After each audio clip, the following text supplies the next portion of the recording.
नमस्कार. मी डॉक्टर दर्शन ठांडे, स्त्रीरोग तज्ञ आणि प्रसूती तज्ञ. आज आपण बोलणार आहोत, की चंद्रग्रहण आणि गर्भवती स्त्रियांनी कोणती काळजी घेतली पाहिजे. तर बेसिकली ग्रहण म्हणजे काय, की आपण म्हणतो ना, की ग्रहण लागलं, एखाद्या गोष्टीला ग्रहण लागलं, म्हणजे कोणतीतरी वाईट घटना. तर पौराणिक कथेनुसार अशी मान्यता आहे, की ग्रहण म्हणजे चंद्रग्रहण म्हणजे या पिरियडसाठी देवावर संकट ओढवतं, अशी एक पौराणिक मान्यता आहे. तर अशा कंडिशनमध्ये जास्तीत जास्त आपण देवाची भक्ती केली पाहिजे किंवा हरिनामाचा जप केला पाहिजे, अशी मान्यता आहे.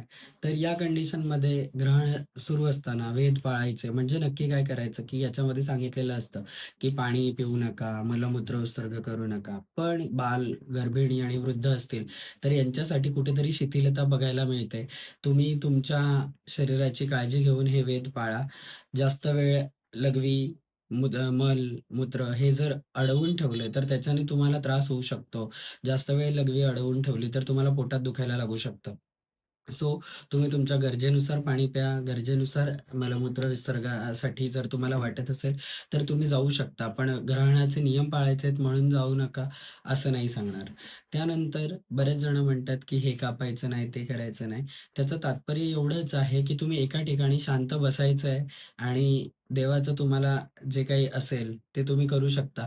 हरिनामाचा जप याच्यासाठी, की तुम्हाला पॉझिटिव्हिटी मेंटेन करायची आहे. म्हणजे हा सगळ्यात जास्त निगेटिव्हिटीचा काळ असतो आणि निगेटिव्हिटी जाऊन कुठेतरी तुम्हाला पॉझिटिव्ह ठेवायचं आहे. स्वतःला एन्व्हायर्नमेंट पॉझिटिव्ह बनवायचं आहे. याच्यासाठी तुम्हाला भक्तिमय एन्व्हायर्नमेंट क्रिएट करायचं आहे किंवा देवाचा जप करायचा आहे. बाकी त्यामागचा उद्देश असा काही नाहीये. पण स्वतःच्या शरीराला इजा न पोहोचवता तुम्ही तुमचे ग्रहण आणि वेदाचे नियम पाळा. गर्भवती स्त्रिया, बाल आणि वृद्ध यांनी ग्रहण पाहू नका.